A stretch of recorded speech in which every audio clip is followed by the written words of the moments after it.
Hello, this is Marcia Music, and I am here at the Shed 3 of the Eastern Market in Detroit. And I'm here in order to give you a little snapshot of the amazing murals painted by Nicole Mcdonald, a Detroit artist whose portraiture is appearing in areas on buildings all over the city. And the Eastern Market Corporation sponsored this latest series of Black Bottom and Paradise Valley portraits.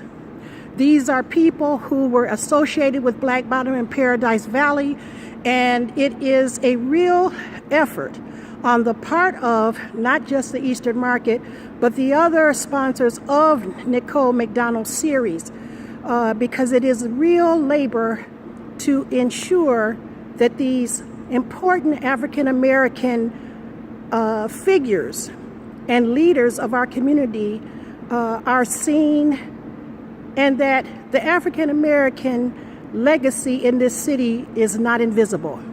So this is the opening portrait, and this is Billie Holiday with the Black Bottom in Paradise Valley, the Detroit Portrait Series, and I'll go around in a circle.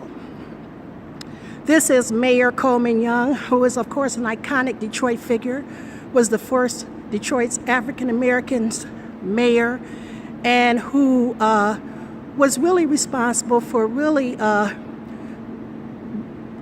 stopping the profound police brutality that existed here in the city against African Americans, which is one of his legacies.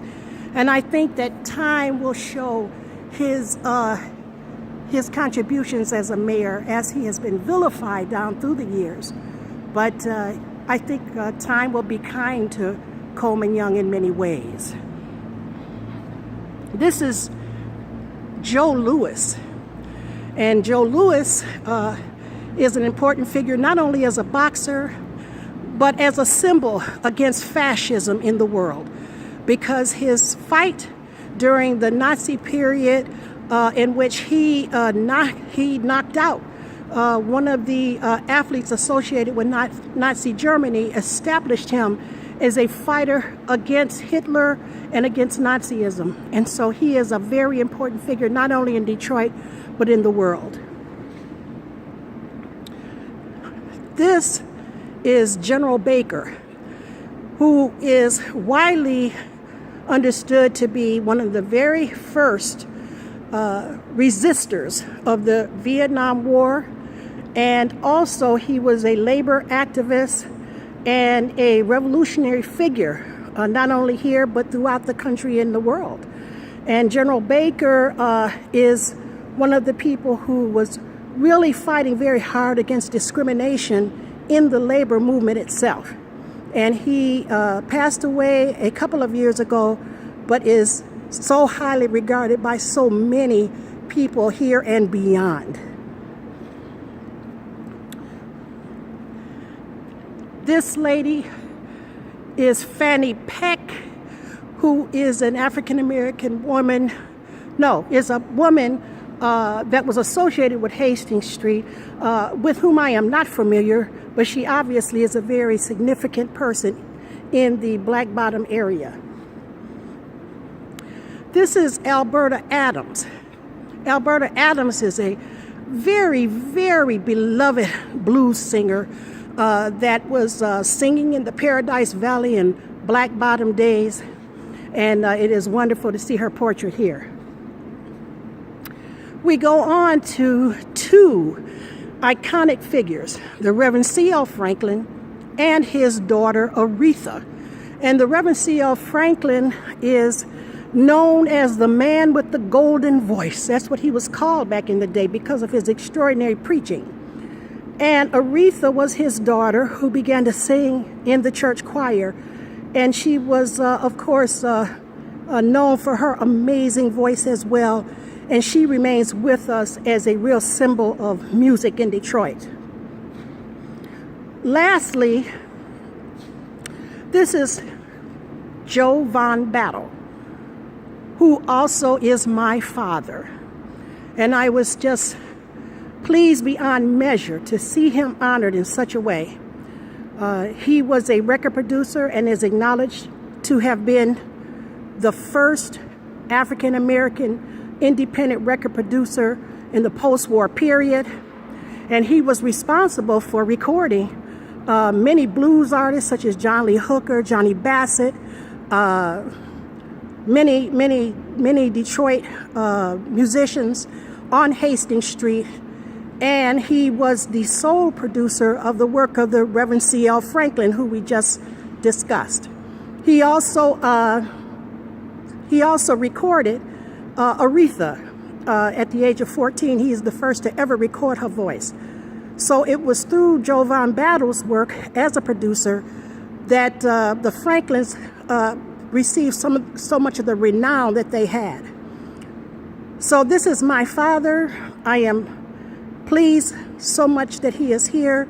And also I might note, in one of the real serendipities here, my father, as well as General Baker, who we just saw, General Baker was my surrogate father.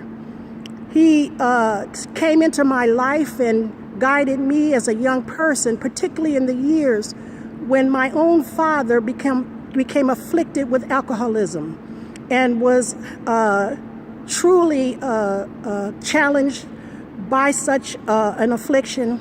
And General Baker, who lived in my community, was there for me, and I was greatly mentored by him and parented by him. And so it is quite a wonderful serendipity that both my father and my surrogate father are here on display, in the same display. These are not the only individuals in this series. There are other artists as well. They will all go up on a building on Mack Avenue in Gratiot. And here is a pretty large poster that is dedicated to the entire series. You can see other individuals, John White, Quill Petway, who was a labor activist who I knew as well. He was a part of the Ford labor history. Ron Scott, a fighter against police brutality who has recently passed away. John Lee Hooker himself, my father recorded him in the early days. Sonny Wilson, a entrepreneur and a big man around town in Paradise Valley. Lewis Martin, Fannie Peck, and the great Dinah Washington, who was a real popular singer and entertainer in my youth. So we look forward to these spectacular portraits by Nicole Mcdonald to be on display in their more permanent home pretty soon. And I just cannot describe to you the feeling of seeing my father's face here. He's reaching over his record pressing machine there, turntable.